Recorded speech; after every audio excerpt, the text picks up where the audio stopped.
রাত 12টা। কাঞ্চননগর কোতোয়ালি থানা। ক্ষমতার দম্ভে অন্ধ এক পুলিশ ইন্সপেক্টর এক অসহায় নারীকে সপাটে চড় মেরে মাটিতে ফেলে দিল। সে জানত না, যাকে সে আজ ভিখিরি বলে অপমান করছে, সে আসলে এই জেলার জম, যার একটা ইশারায় পুরো শহর থমকে যায়। কে এই রহস্যময়ী নারী? কেন তিনি নিজের পরিচয় লুকিয়ে এই নরকে পা রাখলেন? আর সেই রাতে থানার সিসিটিভি ফুটেজে এমন কী রেকর্ড হল, যা দেখে খোদ আইজি সাহেবেরও ঘাম ছুটে গেল? সত্যিকারের ইনসাফের এই রোমহর্ষক লড়াই দেখতে ভিডিওটি শেষ পর্যন্ত দেখুন। আর আপনি যদি দুর্নীতির বিরুদ্ধে এই সাহসী অফিসারের লড়াইকে সমর্থন করেন, তবে এখনই ভিডিওটিতে একটি লাইক দিন এবং আমাদের চ্যানেলটি সাবস্ক্রাইব করে পাশে থাকুন। চলুন শুরু করা যাক আজকের মূল কাহিনী। ইন্সপেক্টর রণজিৎ সিং তার দুই চামচা শ্যামল আর বিপিনকে নিয়ে এক তরুণী আর তার বৃদ্ধা মাকে প্রায় টেনে হিঁচড়ে থানার বাইরে বের করে দিচ্ছিল। বৃদ্ধা মা বারবার হাত জোড় করে কান্নাকাটি করে বলছিলেন, সাহেব, আমাদের কথাটা একবার শুনে নিন। কিন্তু রণজিৎ সিংয়ের মুখে এক ফোঁটা করুণাও ছিল না। সে রেগে গিয়ে ধাক্কা মেরে মা মেয়েকে থানার বাইরে রাস্তায় ফেলে দিল এবং রাগে ফেটে পড়ে চিৎকার করে বলল, এটা কোনো ধর্মশালা নাকি? যেখানে খুশি চলে যাও। মেয়েটির চোখে অপমান আর অসহায়ত্বের জল ভাসছিল। বাইরে দাঁড়ানো লোকেরা এই দৃশ্য দেখেও চুপ করে থাকল, কারণ এটা কোনো প্রথম ঘটনা ছিল না। আসলে এসব ঘটছিল কাঞ্চননগর শহরের সেই প্রধান কোতোয়ালি থানায়। সেই রাতে কাঞ্চননগর শহরে সবকিছু শান্ত মনে হচ্ছিল, কিন্তু এই শান্তি আসলে একটা নিঃশব্দ ঝড়কে আড়াল করে রেখেছিল। এই জেলার দায়িত্ব সামলাচ্ছিলেন এমন একজন অফিসার, যার নাম শুনলেই সবচেয়ে বড় অপরাধীদের প্রাণ কেঁপে উঠত। এসপি শ্রেয়া মেহরা। পুলিশ বিভাগে তার পরিচয় শুধু একজন অফিসারের নয়, বরং এমন এক ইনসাফের প্রতীক ছিল, যিনি কারও চাপের কাছে কখনো মাথা নত করতেন না। তবুও গত কয়েক মাস ধরে শ্রেয়ার কপালে চিন্তার রেখা আরও গভীর হচ্ছিল। কারণ ছিল সেই একই কোতোয়ালি থানা। সেখান থেকে প্রতিদিনই অসংখ্য অভিযোগ তার দপ্তরে এসে পৌঁছাত। প্রতিদিন কোনো না কোনো গরিব, অসহায়, ভেঙে পড়া মানুষ তার দরজায় এসে দাঁড়াত, আর তাদের কথা প্রায় একই রকমের হতো। লোকেরা এসে বলতো, ম্যাডাম, কোতোয়ালি থানার লোকেরা আমাদের ফরিয়াদ শোনে না। কারোর মেয়ের সঙ্গে ছিনতাই হয়েছে, তবু ইন্সপেক্টর রণজিৎ সিং মেয়েটিকেই বদনাম করে থানা থেকে তাড়িয়ে দিয়েছে। কারোর জমি দখল হয়েছে, তবু ভুক্তভোগীকেই ভয় দেখিয়ে চুপ করিয়ে দেওয়া হয়। এখানে রিপোর্ট লেখা যেন কোনো অপরাধ। আর যদি অভিযোগ কোনো ধনী বা প্রভাবশালী লোকের বিরুদ্ধে হয়, তাহলে টাকার বিনিময়ে পুরো ঘটনা চাপা দেওয়া হয়।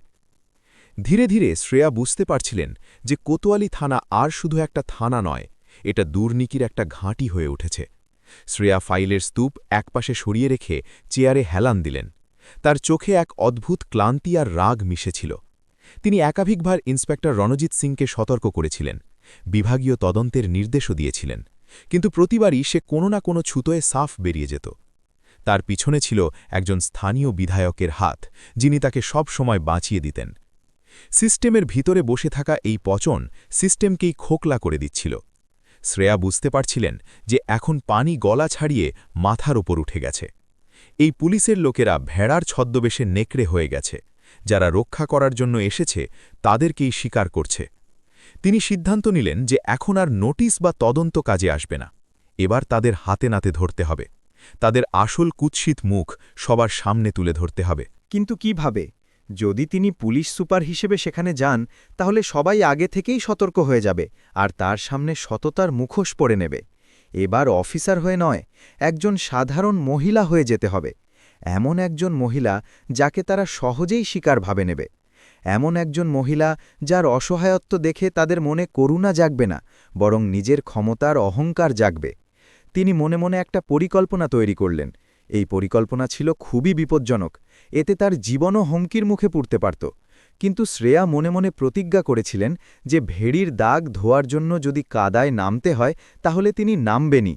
কারণ কখনো কখনো ইনসাফের সবচেয়ে বড় লড়াই ভেড়ি পরে নয়, ভেড়ি খুলে লড়তে হয়। শ্রেয়ার পরিকল্পনাকে একটা শক্ত ভিত্তি তখনই পেল, যখন এক সকালে এক বুড়ি মহিলা কাঁদতে কাঁদতে তার দপ্তরে এলো। তার সঙ্গে তার স্বামীও ছিলেন, চোখে হতাশার সমুদ্র।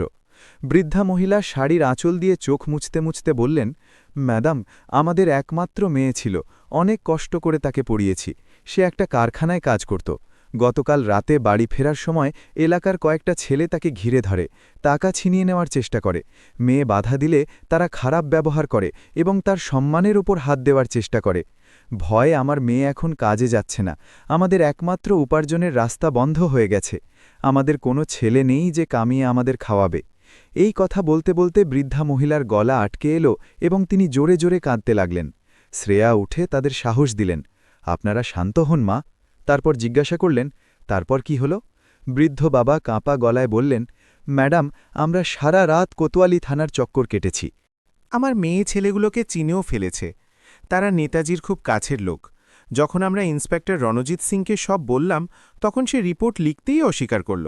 বলল এটা আপসের ঝগড়া, আমাদের সময় নষ্ট করবেন না। তারপর ধাক্কা দিয়ে আমাদের বাইরে বের করে দিল। এরা আমাদের কথাই শোনে না। আমরা ইনসাফ চাই ম্যাডাম, আমাদের ইনসাফ দিন। শ্রেয়ার রক্ত ফুটে উঠল। পুলিশ যাদের সাহায্য করার কথা তাদেরকেই তাড়িয়ে দিচ্ছে। এটা অপরাধের চরম সীমা ছিল। তিনি বুড়ি মহিলার কাঁধে হাত রেখে সাহস দিয়ে বললেন, মা, আমি আপনাকে কথা দিচ্ছি, আপনার মেয়ের সঙ্গে যা হয়েছে তার জন্য দোষীদের শাস্তি হবেই, আর যে পুলিশের লোকেরা আপনাদের সাহায্য করেনি তাদেরও এই অবহেলার দাম দিতে হবে।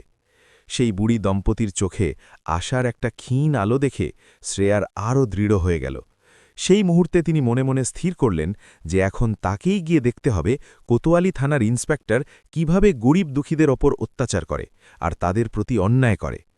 কাল আমি নিজে যাব, আর কাল রাতে ইন্সপেক্টর রণজিৎ সিং আর তার দলের সামনে আসবে এক অসহায় মহিলা, যার পিছনে লুকিয়ে থাকবে এক এসপি অফিসারের শক্তি। সন্ধ্যা নেমে এসেছিল। শহর তার নিজস্ব গতিতে চলছিল। শ্রেয়া নিজের বাংলোর ঘরে বসে নিজের ভেড়ি দেখছিলেন। তিনি ভেড়িটিনে চুমু খেয়ে আলমারিতে রেখে দিলেন। আজ তিনি এই পরিচয় পিছনে ফেলে যাবেন। তিনি একটা পুরনো ফাটা সালোয়ার কামিজ বের করলেন, যার রঙও উড়ে গিয়েছিল। সেটা তিনি এলোমেলোভাবে পরে নিলেন এবং তার ভিতরে একটা ছোট্ট গোপন ক্যামেরা ফিট করে নিলেন, যা এখন তার সবচেয়ে বড় অস্ত্র হয়ে উঠবে। এই অস্ত্রই তাদের সব কালো কীর্তি রেকর্ড করবে। তারপর তিনি নিজের লম্বা চুল খুলে আঙুল দিয়ে এলোমেলো করে একটা খোপা বানালেন। আয়নায় দেখে এক মুহূর্তের জন্য নিজেকে চিনতে পারলেন না। এ আর সেই শ্রেয়া মেহরা নয় যাকে দেখে অপরাধীরা কাঁপত। এই এক অসহায় দুনিয়ার নির্যাতিত মহিলা মনে হচ্ছিল। তিনি মুখে হালকা পাউডার লাগালেন এবং তার ওপর কয়েক ফোঁটা পানি ছিটিয়ে দিলেন, যাতে মুখ ম্লান আর কাঁদা কাঁদা দেখায়। শেষে বাইরে থেকে একটু শুকনো মাটি এনে হাতে, পায়ে আর সালোয়ার কামিজের আঁচলে লাগিয়ে দিলেন। এখন তিনি পুরোপুরি তৈরি, এমন এক মহিলা যাকে দেখলেই যে কেউ বুঝে নিতে পারবে যে সে গরিব আর অসহায়। বাংলোর পিছনের দরজা দিয়ে বেরিয়ে শ্রেয়া রাস্তায় এলেন। ঠান্ডা হাওয়া বইছিল, যা ফাটা কাপড়ের ফাঁক দিয়ে শরীরে শিরশির করছিল। প্রথমবার তিনি বুঝলেন যে এক অসহায় মহিলার কাছে রাত কতটা ভয়ঙ্কর হতে পারে। প্রতিটি আসা যাওয়া গাড়ির হেডলাইট, প্রতিটি অচেনা ছায়া, সবকিছু মনে ভয় জাগাচ্ছিল। তিনি আর এসপি ছিলেন না, তিনি এক অসহায় মহিলা মনে হচ্ছিলেন। এই অনুভূতি তার ভিতরের মহিলাকে জাগিয়ে তুলল এবং তার ভিতরের অফিসারকে আরও শক্তিশালী করে তুলল। তিনি আজ এই ভয়কে চিরতরে শেষ করে দেবেন। প্রায় 2 ঘণ্টা হেঁটে শ্রেয়া কোতোয়ালি থানার সামনে দাঁড়ালেন। থানার পুরনো ভবন রাতের অন্ধকারে আরও ভয়ঙ্কর লাগছিল, যেন সেও এই জায়গার দুর্নীতিতে ক্লান্ত হয়ে পড়েছে। তিনি একটা গভীর নিঃশ্বাস নিলেন এবং নিজের চরিত্রে পুরোপুরি ডুবে গেলেন। মুখে ভয় আর ঘাবড়ে যাওয়ার ভাব এনে তিনি টলতে টলতে থানার ভিতরে ঢুকলেন। ভিতরের পরিবেশ আরও হতাশাজনক আর ভয়ঙ্কর ছিল। বাতাসে স্যাঁতস্যাঁতে গন্ধ মিশেছিল। সামনের কাউন্টারের পিছনে হেড কনস্টেবল পেট টেবিলে ঠেকিয়ে ঘুমাচ্ছিল এবং মুখ থেকে হালকা খড়খড় শব্দ আসছিল।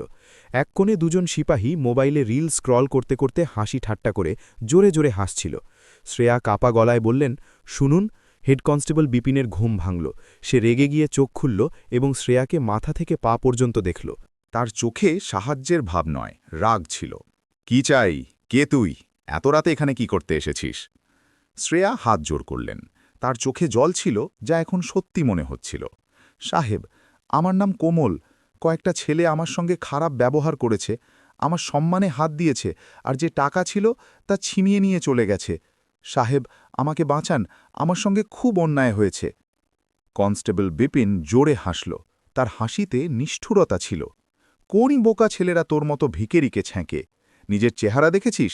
তুই কি কোনো শহরের ধনী মেয়ে যে তোর টাকা ছিনিয়ে নেবে? বাজে কথা বলিস না, আমাদের সময় নষ্ট করিস না, বেরিয়ে যা এখান থেকে। আমাদের শান্তিতে ঘুমাতে দে। আমরা কি তোর মতো ভিখিরিদের জন্য বসে আছি?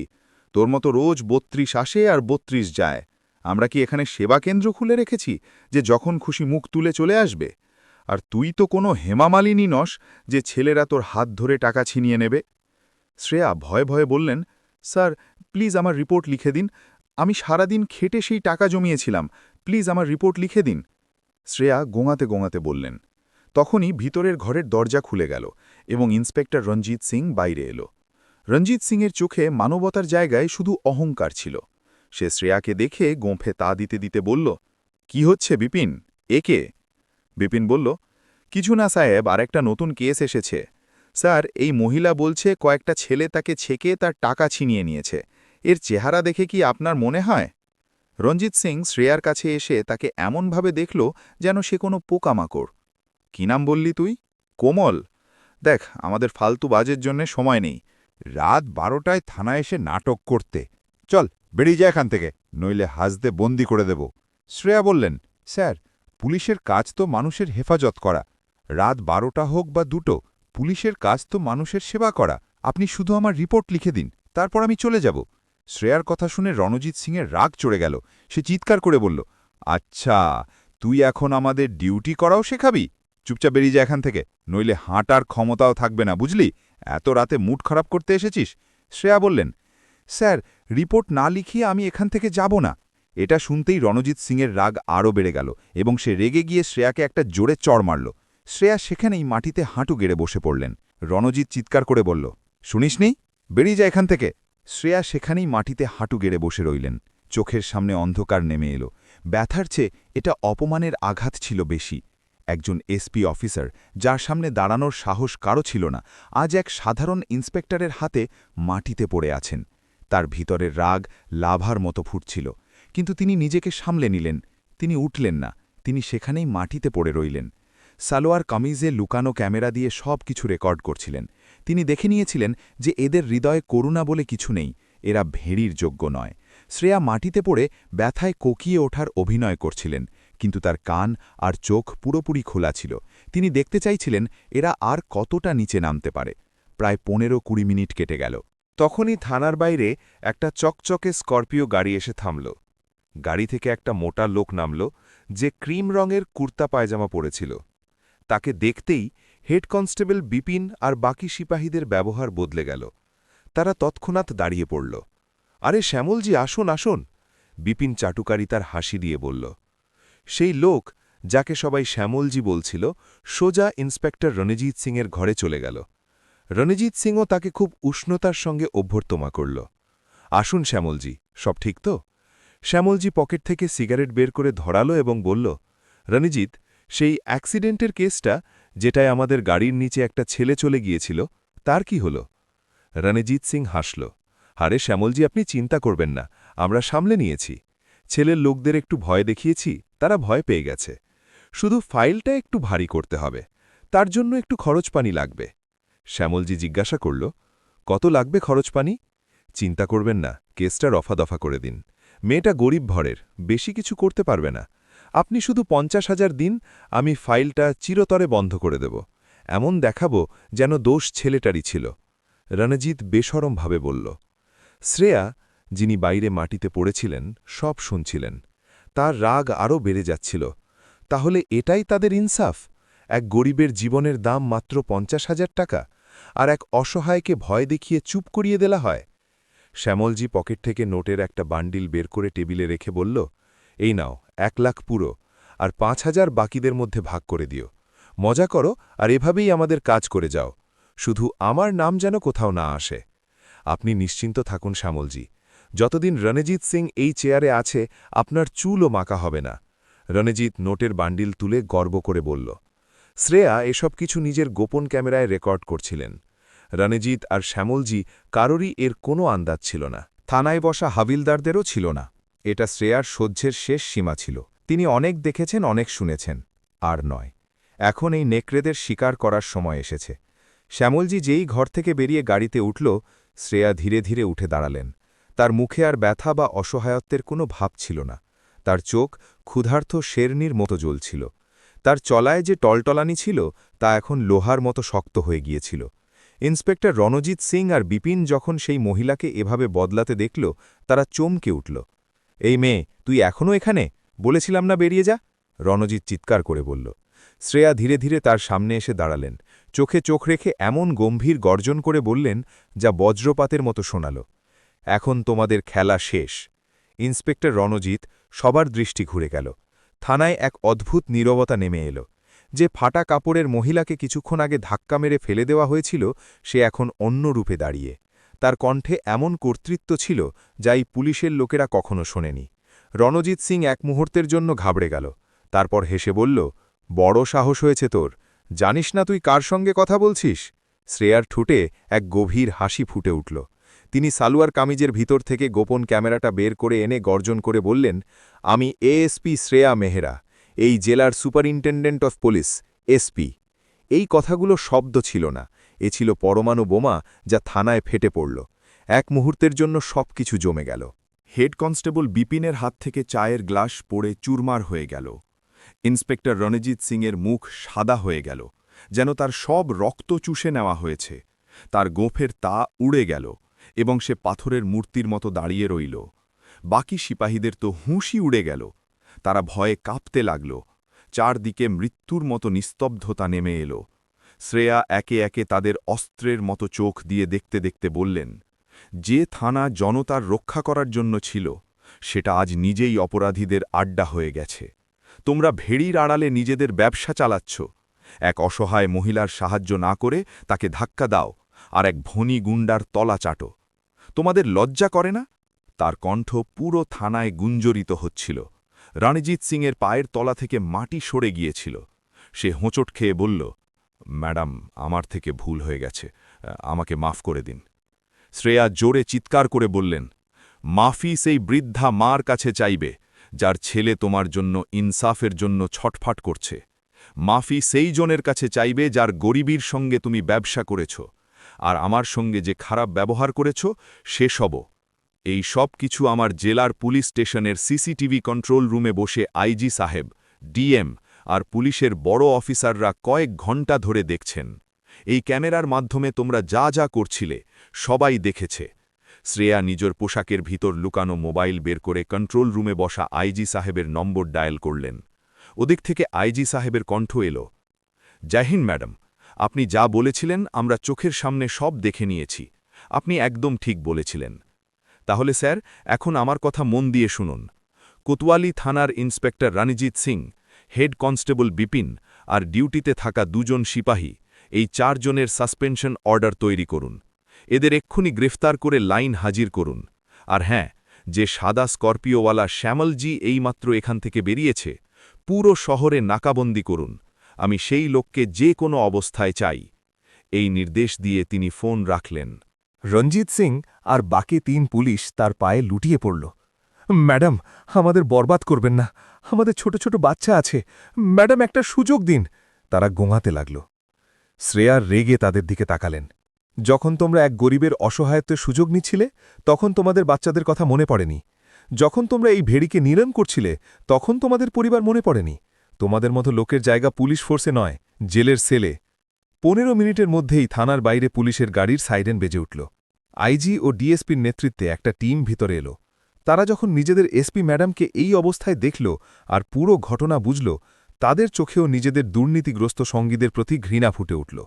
রঞ্জিত সিং, বিপিন আর 2 জন সিপাহীকে হাতকড়া পরানো হল। যারা কিছুক্ষণ আগে রাজার মতো বসেছিল তারা এখন ইঁদুরের মতো কাঁপছিল। তাদের পুলিশের গাড়িতে ঠেলে দেওয়া হল। শ্রেয়া যাওয়ার সময় রঞ্জিত সিংকে বললেন, যে কেসের ফাইল তুমি 1 লাখে বন্ধ করছিলে সেটা আবার খুলবে, আর তোমার বিরুদ্ধে যে ফাইল খুলবে সেটা আর কখনো বন্ধ হবে না। পুলিশের লোকেরা চলে যাওয়ার পর শ্রেয়া থানার রেকর্ড রুম খুলিয়ে নিলেন। তিনি সেই মহিলার ছেলের ফাইল, সেই অ্যাক্সিডেন্ট কেসের ফাইল নিজের কবজায় নিয়ে নিলেন। শ্রেয়া পুরো রাত থানাতেই কাটালেন। সকালে যখন সূর্যের প্রথম কিরণ থানার জানালা দিয়ে ভিতরে এলো তখন সেটা কাঞ্চননগর শহরের জন্য, ইনসাফের জন্য আর শ্রেয়া মেহরার জন্য এক নতুন সকাল ছিল। যাওয়ার সময় শ্রেয়া থানায় উপস্থিত বাকি স্টাফদের উদ্দেশ্যে বললেন, মনে রেখো, এখন এই থানা শুধু একটা ভবন নয়, ইনসাফের ময়দান হবে। আর এই ময়দানে শুধু সেই টিকবে যার হৃদয়ে সততা আর মানবতা থাকবে। তোমাদের মতো নেকড়েদের জন্য এই দেশে কোনো জায়গা নেই। কোতোয়ালি থানা থেকে ইন্সপেক্টর রঞ্জিত সিং আর তার দলের গ্রেপ্তারের খবর শহরে জঙ্গলের আগুনের মতো ছড়িয়ে পড়ল। সকালে প্রতিটি খবরের কাগজের হেডলাইনে এএসপি শ্রেয়া মেহরার নাম ছিল। টিভি চ্যানেলে তার ছবির সঙ্গে সততার উদাহরণ আর সিস্টেম পরিষ্কারের মতো স্লোগান চলছিল। সাধারণ মানুষের মধ্যে আনন্দের ঢেউ উঠল। লোকেরা প্রথমবার অনুভব করল যে কেউ তাদের কথা শোনার জন্য এসেছে, কেউ আছে যে ক্ষমতাধরদের ভয় পায় না। শ্রেয়া কোতোয়ালি থানায় একজন নতুন ও সৎ ইন্সপেক্টর নিয়োগ করলেন। থানার পরিবেশ বদলাতে লাগল। এখন ফরিয়াদিদের সম্মানের সঙ্গে বসানো হতো, তাদের অভিযোগ তাৎক্ষণিক লেখা হতো। সবকিছু ঠিক হতে দেখা যাচ্ছিল, কিন্তু শ্রেয়া জানতেন এটা ঝড়ের আগের শান্তি।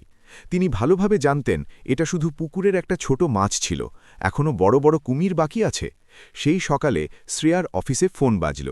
ওদিক থেকে একটা ভারী ও কর্তৃত্বপূর্ণ কণ্ঠ এলো। এসপি সাহেবা, আমি বিধায়ক বিজয় প্রতাপ সিং বলছি। শ্রেয়া নাম শুনেই বুঝলেন এই সেই নেতা যার হাত ইন্সপেক্টর রঞ্জিতের ওপর ছিল। বলুন বিধায়কজি, আজ হঠাৎ আমার কথা মনে পড়ল। বিজয় প্রতাপ বলল, দেখুন ম্যাডাম, আপনি নতুন এসেছেন, হয়তো এখানকার রীতিনীতি জানেন না। রঞ্জিত সিং আমাদের লোক, আপনি তাকে গ্রেপ্তার করে ভালো করেননি। আমি আপনাকে পরামর্শ দিচ্ছি, এই মামলাটা এখানেই রফাদফা করে দিন আর তাকে চুপচাপ ছেড়ে দিন, নইলে এই শহরে আপনার কাজ করা কঠিন হয়ে যাবে। এটা পরামর্শ নয়, খোলা হুমকি ছিল। শ্রেয়ার মুখে হাসি ফুটে উঠল। ধন্যবাদ পরামর্শের জন্য বিধায়কজি, কিন্তু আমি কাজ করতেই এসেছি আর আমার কাজ আইন অনুযায়ী চলে, কারো হুমকিতে নয়। আর রণজিৎ সিংয়ের ব্যাপারে তাকে তার শাস্তি পেতেই হবে। এখন আমি আপনার আর সময় নষ্ট করতে চাই না। এই বলে শ্রেয়া ফোন কেটে দিলেন। ফোন রাখতেই তিনি বুঝলেন যে আসল খেলা এখন শুরু হয়েছে।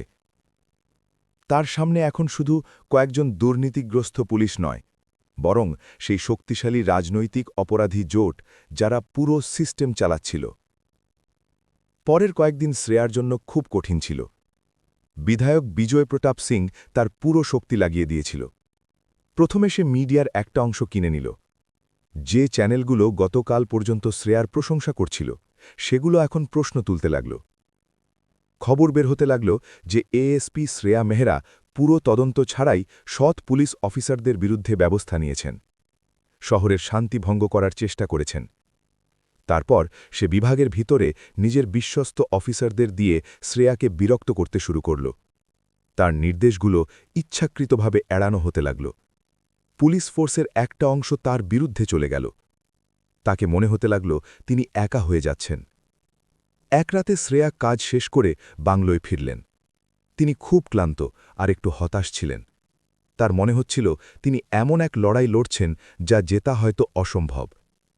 তিনি নিজের সঙ্গে কথা বলতে লাগলেন, না, আমি পিছু হটব না। যদি আজ ভয় পেয়ে পিছিয়ে যাই, তাহলে এই শহর কখনো এই দুর্নীতিবাজদের থেকে মুক্ত হবে না। এভাবেই তারা গরিব দুঃখীদের ওপর অত্যাচার করে যাবে, আর ভবিষ্যতে কোনো অফিসার এদের বিরুদ্ধে সাহস করে কথা বলার হিম্মত পাবে না। যদি আজ আমি হেরে যাই, তাহলে সেই লাখো মানুষের কি হবে যারা আমাকে আশার শেষ আলো মনে করছে? পরের দিনই শ্রেয়া চুপচাপ তার পরবর্তী পদক্ষেপ তৈরি করলেন। তিনি নিজের টিমে একজন তরুণ, চৌকস ও টেকনোলজিতে পারদর্শী সাব ইন্সপেক্টর রাহুল শর্মাকে যুক্ত করলেন। রাহুল শেয়ার সততায় খুব প্রভাবিত ছিল এবং তার জন্য যে কোনো কিছু করতে প্রস্তুত ছিল। রাহুল, আমি যে কোনো মূল্যে বিজয় প্রতাপ সিংয়ের সব প্রমাণ চাই। পুরনো file, CCTV footage, phone record, যা যা খুঁজতে হয় খুঁজে বের করো। আমি সেই লোকের সব কালোকীর্তি আর তার বিরুদ্ধে সব প্রমাণ চাই, যাতে তাকেও জেলের সেলে পাঠাতে পারি। রাহুল তার টিম নিয়ে দিন-রাত এক করে বিজয় প্রতাপ সিংয়ের খোঁজে লেগে গেল। কয়েকদিনের কঠোর পরিশ্রমের পর তাদের হাতে বিজয় প্রতাপ সিংয়ের বিরুদ্ধে সব প্রমাণ এসে গেল। তার পুরনো case, call record, bank transaction আর থানার রেকর্ড, সবকিছু। সে সবকিছু তাৎক্ষণিক শ্রেয়ার হাতে তুলে দিল। রাহুলের সততা আর সাহস দেখে শ্রেয়া খুব খুশি হলেন। শ্রেয়া যখন সেই পুরনো case, call record, bank transaction আর থানার রেকর্ড খুঁটিয়ে দেখলেন, তখন ধীরে ধীরে ছবিটা পরিষ্কার হয়ে উঠল। রণজিৎ সিং শুধু একটা প্যাচ ছিল, আসল খেলা বিধায়ক বিজয় প্রতাপ সিং চালাচ্ছিল। ঘুষের টাকা সোজা তার লোকদের অ্যাকাউন্টে যাচ্ছিল, আর অনেক ক্ষেত্রে গরিবদের ভয় দেখিয়ে কেস চাপা দেওয়া হয়েছিল। এক সকালে শ্রেয়া কোনো হইচই ছাড়াই জেলা সদর দপ্তরে একটা অফিসিয়াল মিটিং ডাকলেন। সেখানে আইজি, ডিএম আর ভিজিলেন্স বিভাগের অফিসাররা উপস্থিত ছিলেন। ঘরে নিস্তব্ধতা ছিল। যখন শ্রেয়া একে একে সব ভিডিও, ফাইল, ব্যাংক রেকর্ড আর কল ডিটেলস স্ক্রিনে দেখালেন, প্রমাণগুলো এতটাই শক্তিশালী ছিল যে কারও প্রশ্ন করার সুযোগ রইল না। সেই মিটিংয়েই নির্দেশ হল যে বিধায়ক বিজয় প্রতাপ সিংয়ের জিজ্ঞাসাবাদ করা হবে। যখন পুলিশ টিম তার বাংলোয় পৌঁছল, তখন সে বসে চা খাচ্ছিল। যেই সে শ্রেয়াকে সামনে দেখল, তার হুঁশ উড়ে গেল। প্রথমবার তার মুখ থেকে সেই কর্তৃত্ব অদৃশ্য হয়ে গেল। কয়েক ঘণ্টার মধ্যেই যেই লোকটা গতকাল পর্যন্ত পুরো সিস্টেমকে নিজের পকেটে ভাবত, সে আইনের সামনে বসে তার বিরুদ্ধে গ্রেপ্তারের নির্দেশ পড়া হচ্ছিল। খবর পুরো শহরে আগুনের মতো ছড়িয়ে পড়ল। মিডিয়া চ্যানেলে গরমাগরম ব্রেকিং নিউজ চলছিল। লোকেরা এই গ্রেপ্তারে খুব খুশি হল। একজন এসপি শুধু দুর্নীতিগ্রস্ত পুলিশদের ধরেননি, সেই নেতাকেও আইনের সামনে দাঁড় করিয়েছেন, যার নামে লোকে ভয় পেত। শ্রেয়া আরেকটা অসম্ভব লড়াই জিতে নিলেন। এক বিধায়ক আরেক বড় অপরাধীর গ্রেপ্তার পুরো রাজ্যের রাজনীতিতে ভূমিকম্প তৈরি করল। এখন বড় বড় অফিসাররাও তার প্রশংসা করছিলেন। এখন কাঞ্চননগর শহরের কোতোয়ালি থানার পরিবেশ পুরোপুরি বদলে গিয়েছিল। লোকেরা ভয় ছাড়াই ভিতরে আসছিল। ফরিয়াদিদের সম্মানের সঙ্গে চেয়ারে বসানো হতো, আর অভিযোগ তাৎক্ষণিক রেজিস্টার করা হতো। এসপি ম্যাডাম প্রমাণ করে দিয়েছিলেন যে যদি ইচ্ছা সত্যি হয় আর হৃদয়ে ইনসাফের আগুন জ্বলে, তাহলে সবচেয়ে শক্তিশালী দুর্নীতির তন্ত্র বেশি দিন টিকতে পারে না। তার সাহস দেখিয়ে দিয়েছে যে ওয়ার্দির আসল পরিচয় ক্ষমতা নয়, জনতাকে ন্যায় দেওয়া। আর যখন একজন সৎ অফিসার দৃঢ়ভাবে দাঁড়িয়ে যান, তখন অন্যায়ের যত বড়ই হোক না কেন, শেষ পর্যন্ত ঝুঁকে পড়তেই হয়। বন্ধুরা, এই গল্পটি কেমন লাগলো? আপনার মতামত কমেন্টে জানাবেন। এই গল্প শুধুমাত্র বিনোদন ও শিক্ষার উদ্দেশ্যে তৈরি করা হয়েছে। এতে দেখানো সব চরিত্র, ঘটনা ও সংলাপ কাল্পনিক। কোনো বাস্তব ব্যক্তি, প্রতিষ্ঠান বা ঘটনার সঙ্গে এর কোনো সম্পর্ক নেই। দয়া করে এটাকে শুধু গল্প হিসেবে দেখবেন এবং উপভোগ করবেন। আমরা কারও অনুভূতিতে আঘাত করতে চাই না। যদি গল্পটি ভালো লেগে থাকে তাহলে লাইক করুন, যত বেশি সম্ভব শেয়ার করুন, আর আমাদের চ্যানেল সাবস্ক্রাইব করুন।